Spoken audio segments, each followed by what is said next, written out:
'Cause this is not the end.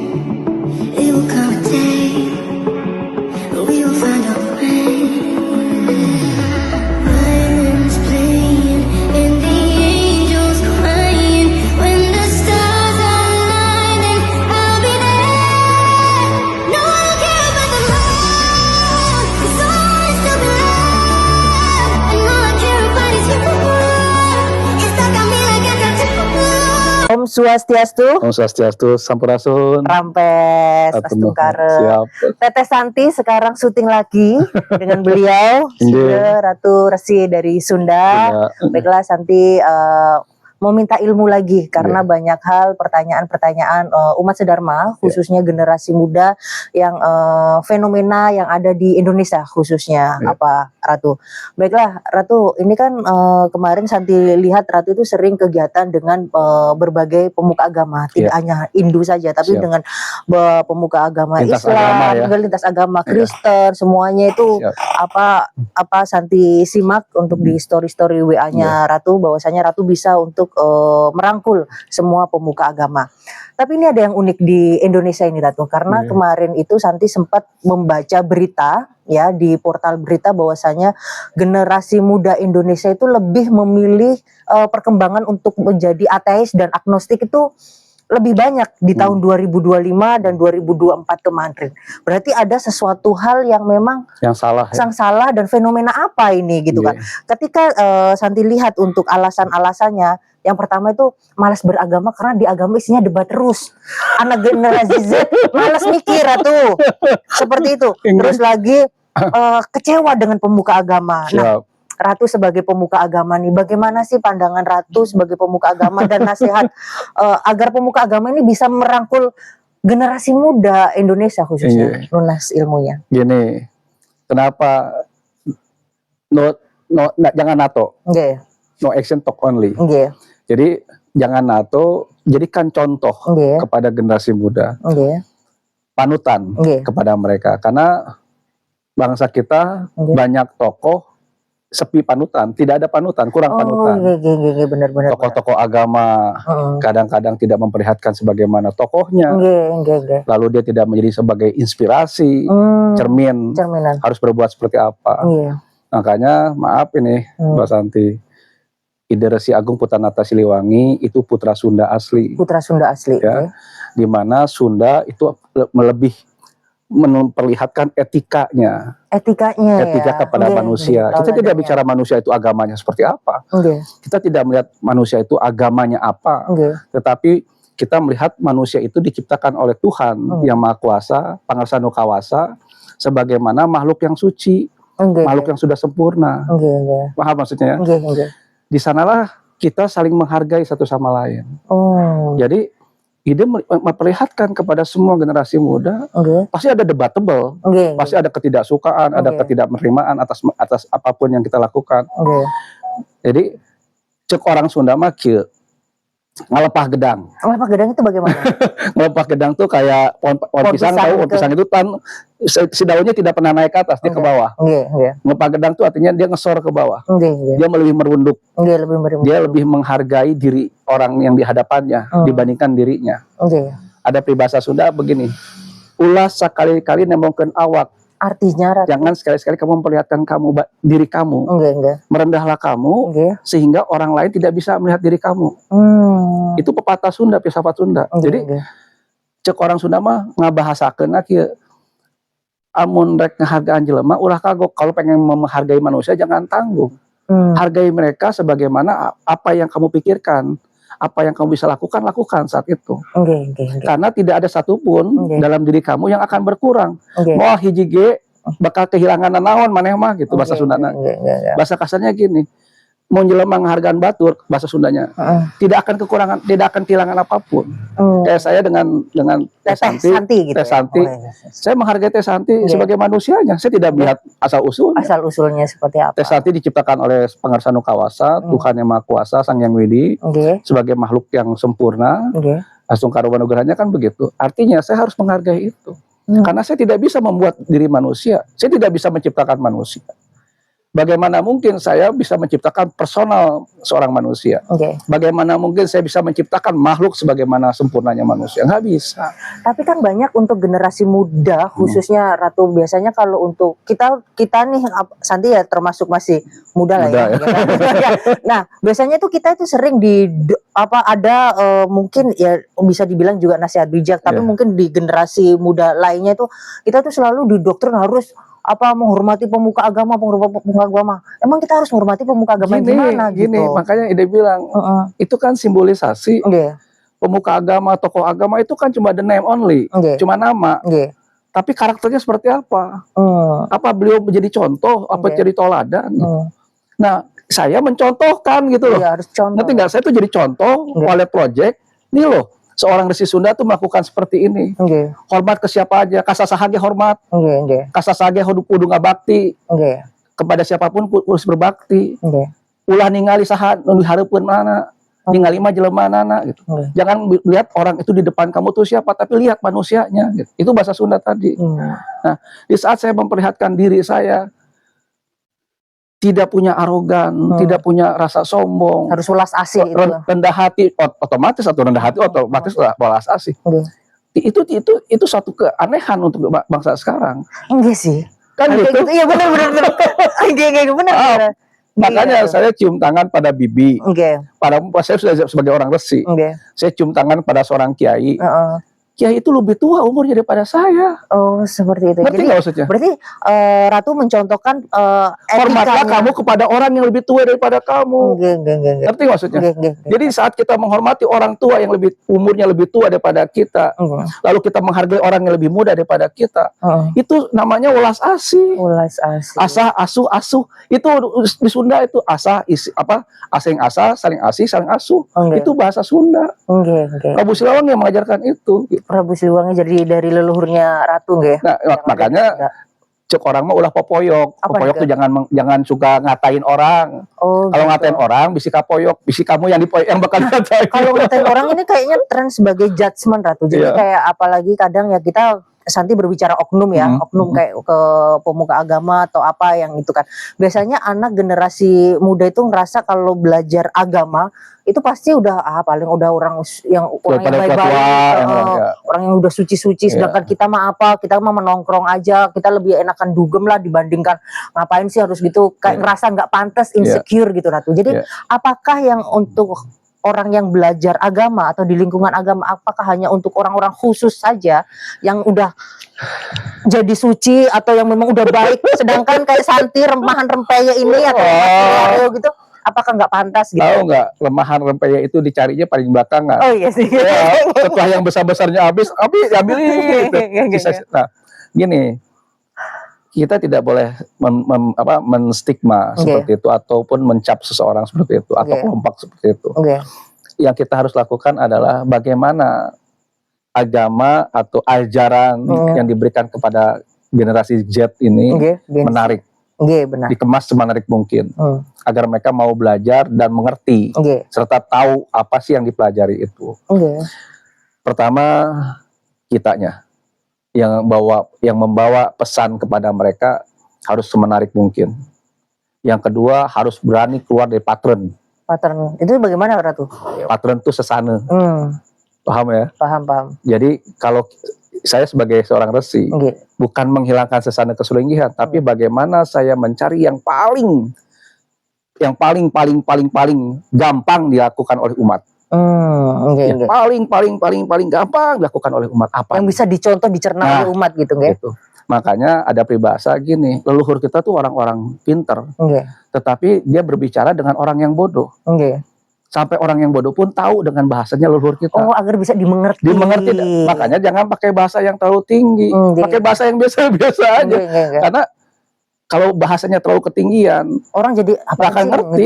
Gitu. Apalagi terlalu eksklusif juga nggak bakal menarik. Gitu kan. Ngomong mah seadanya aja, bahasa kampung lah gitu.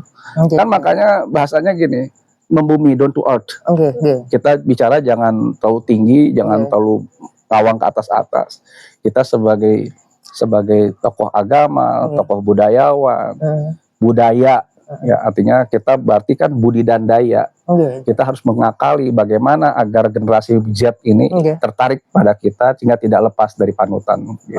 Sih, seperti kehilangan arah, kehilangan orang tua lah. Pemuka agama ini kan seperti orang tua. Iya, itu orang tua. Nah, Ratu kan tadi sebelum syuting di sini kan cerita pas waktu Ratu di Tengger ya, di Bromo, bahwasanya Ratu bilang apa diskusi kepada pemangku. Kalau pemuka agama ada itu karena umat. Itu konsepnya bagaimana, Ratu? Ini kan saya bicara tadi sama Teteh tuh gini. Kalau tidak ada umat kan tidak ada, gini loh. Kita bicara pemimpin. Pemimpin yang bagaimana kalau tidak punya masyarakat? Kosong dong. Ya kan? Prabowo itu karena punya ada masyarakat orang Indonesia, maka ada Prabowo. Gubernur karena ada masyarakat Sunda, ada masyarakat yang dipimpinnya, gubernur. Kalau tidak ada, bagaimana mereka bisa jadi pemimpin? Sama dengan sulinggi atau pemangku. Pemangku itu ada karena ada umat yang membutuhkan bimbingan pemangku. Pemangku membutuhkan lagi sulinggi, resi. Itu karena ada umat. Jadi turun temurun. Umat membutuhkan pemangku, pemangku membutuhkan sulinggi sebagai imam yang menuntun mereka. Pemimpin. Lalu umat juga membutuhkan sulinggi untuk membuat upacaranya kan gitu. Nah, ini kan simbiosis mutualis. Sekarang bagaimana mungkin seorang pemangku kalau tidak ada umat? Siapa yang menjadikan dia pemangku? Sulinggi juga siapa yang menjadikan dia sulinggi kalau tidak punya umat? Gitu. Nanti maksudnya? Ratu sampaikan tadi seperti lagunya Maggie Z. Nanti natap sendiri, gayap sendiri, bajreng sendiri, semuanya sendiri, juga sendiri. Gitu. Berarti. Jadi kesendirian itu yang tidak boleh dilakukan. Paham ya? Jadi dalam kita homo homini lupus, kita manusia yang sosial, makhluk sosial. Semuanya harus ada interaksi. Nggak mungkin seorang agama Hindu bisa ngaben sendiri. Bener juga sih Ratu. Mungkin nggak seorang resi yang maha suci, lalu dia tidak punya pengikut, dia bisa ngaben sendiri? Tidak bisa. Kan butuh orang yang untuk diaben. Benar sekali. Butuh orang yang bawa tempat ke setre. Ini kan namanya simbiosis mutualis. Kalau dia merasa arogan, merasa tidak butuh umat, lalu umat meninggalkan dia, apa gunanya dia hidup? Ngerti ya? Jadi manusia makhluk sosial, homo homini lupus. Itu namanya manusia. Artinya orang yang tidak bisa bergerak sendiri atau tidak bisa hidup dengan sendiri. Karena makhluk sosial tadi. Karena makhluk sosial tadi. Makanya perlu simbiosis mutualis, saling menghargai satu sama lain. Yang ini lakukan bukan artinya adjustment, I'm the good man, I'm the right man, bukan. Tetapi saya hanya membangkitkan ajaran tradisi Sunda yang sudah lama ditinggalkan oleh pada generasi muda. Cium tangan pada yang lebih tua. Udah cuek lah generasi muda. Biasanya kan kita kalau ke generasi tua punten gitu ya. Ada yang bilang ada pakai unya sama orang tua. Ini mah enggak, orang tua lakinya lagi ngelojor, angkahin aja. Mau berangkat mana cium tangan. Etikanya nggak ada. Sih, benar sekali. Etikanya ada generasi muda bukan nggak ada, hampir hilang. Benar. Maaf sekali. ini kalau saya bicara gini pasti ada lagi nih ngebully. Coba bilang generasi muda hilang. Nah, lu nanti bisa dicek di Google ya. Ini nanti Santi lampirkan untuk portal berita bahwasanya generasi untuk muda Indonesia itu lebih cenderung untuk memilih ateis atau agnostik. Ini nanti Santi lampirkan untuk portal beritanya. Sekarang gini, seorang ateis sendiri dia memiliki Tuhan. Pandangan Ratu nih, ini menarik nih. Seorang ateis saja, dia pasti memiliki Tuhan. Kenapa dia memilih ateis? Karena dia memilih tidak memilih Tuhan. Padahal Tuhan yang dipilih ada. Ngerti nggak sih? Ngerti. Saya tidak memilih Siwa, tapi ada pilihan lain. Nah itulah yang makanya gini, tidak ada sebenarnya manusia yang tidak bertuhan sama sekali. Kalau kita mengatakan saya tidak bertuhan, lalu kepada siapa kamu kembali? Benar sih, benar. Kepada siapa kamu bertanggung jawab? Kepada siapa hidupmu akan untuk menyerahkan kepada segalanya? Nggak ada. Nah, di saat saya bertanya kepada mereka, mereka bilang, saya percaya ada Tuhan yang tidak bernama gitu. Nanti maksudnya? Jadi seorang ateis saja itu memiliki Tuhan. Gitu. Lalu dia bekerja. Nggak mungkin orang tidak bekerja itu tidak memiliki ketakutan. Ketakutan yang membuat orang bekerja, takut kelaparan, takut susah, takut menderita. Ketakutan itu kan artinya adanya Tuhan dalam diri mereka. Ngerti ya maksudnya? Jadi ketakutan itu adalah simbol di mana dia takut. takut kepada apa? Kepada yang membuat dia menderita nantinya. Kalau dia tidak punya Tuhan, dia tidak akan bekerja. Dia seenak udelnya aja gitu. Nggak ada tidak ada aturan dan sebagainya. Tetapi ada yang dilakukan oleh mereka. Saya tidak boleh merugikan manusia. Kenapa? Ada, walaupun tidak menyebutkan nama Tuhan dan sebagainya, tetapi ada ketakutan yang mereka lakukan berdasarkan pengertiannya, kesadaran dirinya lebih tinggi. Berarti Ratu, mungkin ini juga dari generasi muda atau masyarakat gitu kan. Masyarakat dan umat ini kan udah mumet, udah puyeng dalam hidupnya gitu loh. Terus habis itu kadang mereka apalagi generasi muda itu di agama ini banyak debat-debat gitu kan, udah makin puyeng aja gitu.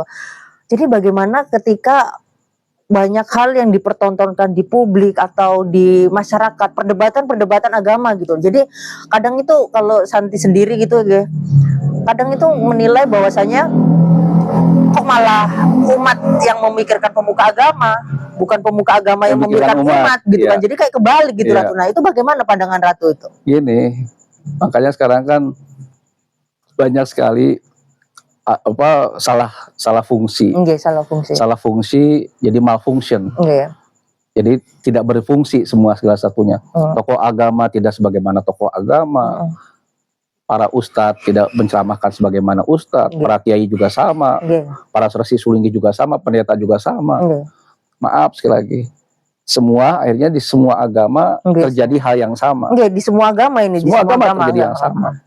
Ada pencabulan, ada pemerkosaan oleh oknum-oknum mereka. Nah, ini kenapa? Karena mereka sepi, artinya tidak mendapatkan apa sih yang dicari sebenarnya. Sih, benar sih. Jadi kayak begitu dia menjadi seorang resi, seorang ustadz, seorang kiai, dia tidak lagi mencari sesuatu. Ngerti ya? Ada kekosongan dalam diri mereka, seolah-olah is enough, sudah dapat segalanya.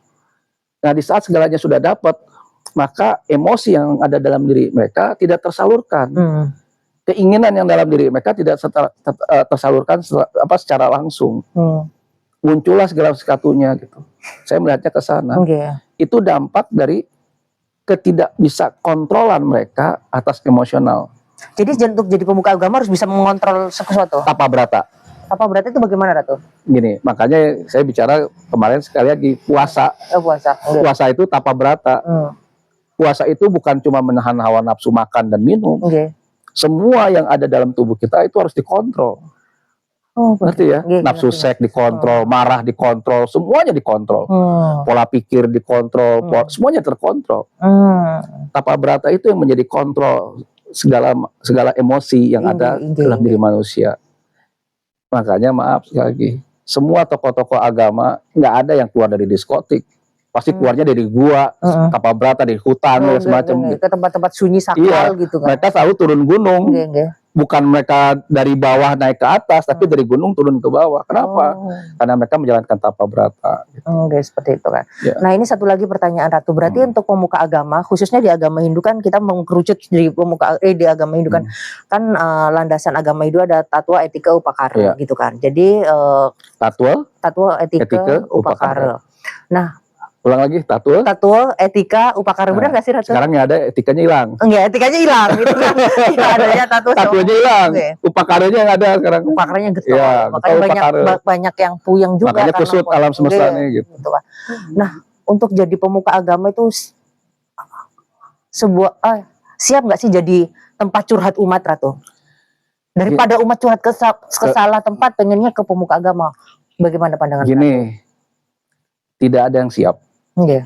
Tetapi kesiapan itu ditentukan oleh kemampuan mentalitas kita. Ide kan nggak pernah bercita-cita seperti ini. Paham ya? Paham. Saya tidak pernah bercita-cita sebagaimana seorang resi. Ngerti nih? Tetapi alam yang menyiapkan saya. Benar sekali.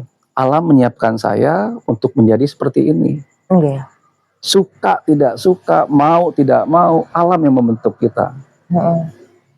Ya, di saat kita membahas bahwa alam menciptakan kita, kita kan nggak mampu menciptakan alam semesta ini. Benar. Kita adalah bagian dari alam itu sendiri. Di saat Buana Alit Kita kan Buana Alit, Nggih. ini Buana Ageng. Nggih. Ya, jadi Buana Ageng itu kita yang menjadikan diri kita the sentral dari Buana Alit. Nggih. Paham ya? Jadi Buana Ageng, Buana Alit. Kita lah sentral Buana Alit. Kita yang mengendaki diri kita sebagai apa? Kita yang harus menentukan. Jadikan diri kamu bermanfaat sebagaimana apa yang diamanatkan alam semesta kepadamu. Itu yang terbaik. Seperti itu ya. Jadi benar-benar yang harus bisa ngemong, atau kalau di bahasa Bali itu ngempu ya, kayak ngompong ngasuh umat apa sedharma. Karena balik lagi ya, kalau Santi pandang apa pemuka agama itu seperti orang tua, Ratu. Jadi kayak kita pengen ngadu apa atau apa problematik apa dalam hidup, pemuka agama itu juga harus siap mendengarkan curhat. Tidak cukup upakareng lenteng doang. Gini konsepnya Teh Santri. Seorang pemuka agama atau tokoh agama atau tokoh masyarakat, dia harus sebagai panutan yang pertama. Panutan. Bukan sebagai tokoh nomor sekian, panutan. Apa yang dilakukan, apa yang dia kerjakan, itu tidak boleh keluar dari norma-norma kepatutan. Norma-norma kepatutan. Maka dialah simbol dari moral. Paham ya? Paham. Simbol dari moral suatu bangsa atau suatu suku itu dia. Satu contoh, Kang Deddy Mulyadi, itu simbol dari orang Sunda. Bayangkan nih. Jadi sebagai gubernur, pemimpin daerah, dia sebagai simbol yang sempurna untuk semua masyarakatnya. Paham ya? Paham. Nah, di saat saya sebagai Resi Sunda, saya berpikir saya bagaimana menjadi simbol yang sempurna untuk umat saya. Sebagai contoh, sebagai ikon juga. Bukan ikon mah terlalu apa ya, terlalu tinggi mungkin. Ini mah contoh yang gampang agar umat saya merasa saya mengayomi mereka, saya melayani mereka, dan saya ada untuk mereka. Karena seorang resi itu adalah pelayan yang sejati. Paham ya? Paham. Seorang resi adalah pelayan yang sejati. Tidak ada yang lebih rendah selain apa ya, melayani Tuhan. Tuhan itu bukan yang sekali lagi bukan langit ketujuh. Ini Tuhan. Saya melukat Tuhan. Tadi yang apa melukat itu kan manusia yang harus layani. Itu kan Tuhan yang dalam bentuk nyata. Benar. Ngerti ya? Ngerti sekali. Jadi saya pelayan Tuhan, di mana saya harus melayani Tuhan, manusia yang harus saya sucikan setiap saat. Dengan upacara, dengan bebayuhan, dengan mantra, tantra dan sebagainya. Karena kalau saya meyakini tidak ada satupun makhluk yang bisa terlepas dari itu. Benar sekali. Itu kebutuhan yang sangat mendasar, di mana para makhluk atau manusia yang diciptakan oleh Ide Bathara Sang Hyang Widewasa itu akan terus artinya berbuat atau terkontaminasi selama dia hidup. Tidak ada manusia yang suci. Ini menurut Ide Resi ya, maaf sekali lagi. Tidak ada manusia yang suci. Makanya Ide bilang di satu tempat kemarin, Ide Sane Maraga Suci, aduh maaf. Masa? Itu udah biasa, Ratu. Nah, saya nggak mau dibilang begitu. Kenapa? Saya kotoran kok. Nanti viral lagi. Gini loh.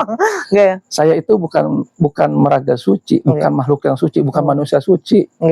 Tidak pernah satupun saya menemukan manusia tanpa kotoran di tubuhnya. Sih. Saya ngeluka tadi, itu kan untuk membersihkan kotoran mereka. Langsung lagi. Ya kan? Saya pegang langsung. Artinya malam ini kan saya harus melukat diri saya lagi. Bagaimana membuang kotoran yang ada dalam tubuh saya. Nah, kotoran dalam diri manusia, ini belek, ini upil, ini jigong, ini conge, ini daki, ini ketombe. Sebutkan. Ada tiap jengkal tubuh manusia tidak ada kotoran. Ada. Nggak ada. Semuanya kotoran. Yang sucinya mana? Bayangkan nih, seorang maharesi sekalipun buang air aja bau loh. Gitu. Jadi di saat kita bicara, saya bukan Sane Maraga Suci, saya cuma yang menjaga kesucian tiap saat. Saya orang yang menjaga kesucian, suci pikiran, perkataan, perbuatan. Dengan Trikaya Parisuda saya harus lakukan setiap saat. Eling, pangeling atas pribadi saya. Saya menyadari bahwa alam semesta adalah sesuatu yang luar biasa yang memberikan amanatnya kepada saya. Saya tidak boleh mengecewakan siapapun. Di saat saya tidak berani mengecewakan siapapun, maka apapun yang saya ucapkan dasarnya ya dikaya sudah seperti itu. Gitu. Baiklah, satu lagi Nunas meminta semangatnya kepada dari Ide Resi kepada generasi muda khususnya biar nggak malas-malas belajar agama, nasihatnya langsung buat mereka Ratu. Ya, Om Swastiastu, Sampurasun. Itu cuma ingin mengajak generasi muda yang tadi Teh Santi sampaikan. Kita jangan masuk ke ranah perdebatan. Kita jangan masuk ke ranah konflik. Ya. Di saat kita masuk ke dalam ranah konflik, maka sebenarnya kita tidak menyukai artinya diri kita sendiri. Kita tidak menghargai diri kita sendiri. Lalu kalau kita paham akan leluhur kita, leluhur kita nih, bayangkan kemarin Abah Anton Carlian bicara waktu di Bandung. Bani Abbasiyah itu 6 abad mempertahankan kerajaannya. Tetapi Sunda 15 abad. Bayangkan tuh, 6 abad dengan 15 abad mempertahankan kerajaannya. Artinya apa? Leluhur kita cinta damai. Leluhur kita tidak pernah wasting time, buang waktu dengan berdebat. Benar. Fokus berarti ya. Fokus. Prambanan bisa menjadi satu ikon yang demikian indah. Sampai Keniji aja memuji bahwa Prambanan adalah tempat yang sangat cantik. Kenapa? Karena leluhur kita menciptakan itu. Sekarang pertanyaannya, ada nggak bangsa kita yang menciptakan ikon seperti itu? Bisa nggak? Nggak mungkin. Berarti leluhur kita revolusioner banget. Oh, itu keren. Makanya Ida bicara, leluhur kita tuh sesuatu yang paling luar biasa. Beliau tuh diciptakan oleh alam semesta ini menjadi leluhur yang yang luar biasa agung, yang luar biasa bukan cuma agung, saktinya luar biasa. Mandraguna, bahkan ada satu daerah di Jember, Batu Kenong, leluhur itu membuat Batu Kenong itu tidak dipahat. Terus diapain? Dengan gosokkan tangannya, dia baca mantra, lalu batu itu bisa jadi lumer. Ya ampun. Berarti memang energinya luar biasa. Makanya. Jadi kalau kita ingin mencintai budaya kita, kalau kita ingin mencintai bangsa kita, maka kita harus mengenal leluhur kita siapa. Oh gitu. Pentingnya generasi muda untuk mengenali leluhur. Gini, kalau kamu ingin cinta pada bangsa kita, cintai leluhur kita. Leluhur itu siapa? Your DNA. DNA kamu itu leluhur kamu. Kamu punya bapak, kakek, nenek, itu leluhur kamu. Yang sudah berubah jadi energi dalam diri kamu. Paham ya? Paham. Jadi jangan bicara klinik nih sini. Oh, leluhur mah jurik jarian, bukan. Leluhur mah bebegik, bukan. Leluhur itu adalah DNA yang menjadikan kamu orang yang lebih baik lagi dan lebih baik lagi. Itu DNA kamu. Kalau kamu jadi orang gagal, berarti leluhur kamu yang gagal. Menciptakan kamu sebagai manusia. Benar. Kalau kamu sebagai orang ateis, maka leluhur kamu tidak berani dipuja oleh diri kamu. Bayangin nih. Ya, jadi bukan sepele nih. Orang yang tidak mengenal Tuhan dan sebagainya, berarti dia tidak mengagungkan leluhurnya. Dia tidak mau mengagungkan leluhurnya, tidak mau memuliakan leluhurnya. Dia cenderung berpikiran dengan dirinya sendiri. Kalau orang itu berpikir dengan dirinya sendiri, maka akan mati. Leluhurnya nggak akan hidup. Seperti itu. Jadi pentingnya kayak gitu. Pentingnya tentang kesadaran diri kita untuk hidup seperti apa. Baiklah. Minta doanya Ratu, semoga channel Santi Dharma Chandra bisa bermanfaat bagi umat Dharma. Ide berdoa agar beliau tetap menjalankan sebagaimana dharma, kuat dalam menjalankan kehidupan. Tidak mudah dalam dunia ini, karena banyak sekali orang yang bicara hits, speed, ya, jadi artinya keburukan-keburukan. Dia tidak mengenal Teh Santi, tapi dia bisa judgment, berbicara buruk tentang Teh Santi. Bahkan orang juga tidak mengenal Ide, tapi bisa memfitnah dan sebagainya. Tidak banyak juga orang yang mengenal Ide, tapi banyaknya orang yang memfitnah Ide. Itu sangat banyak sekali. Dan Ide Astungkaro Wanugraha di saat orang memfitnah saya. Kenapa? Artinya orang lebih cinta daripada saya karena agar saya tidak berbuat salah. Ngerti ya? Bayangkan kalau semua orang memuji-muji saya besar kepala, angkuh, arogan, dan lupa diri. Mungkin saya akan lupa daratan.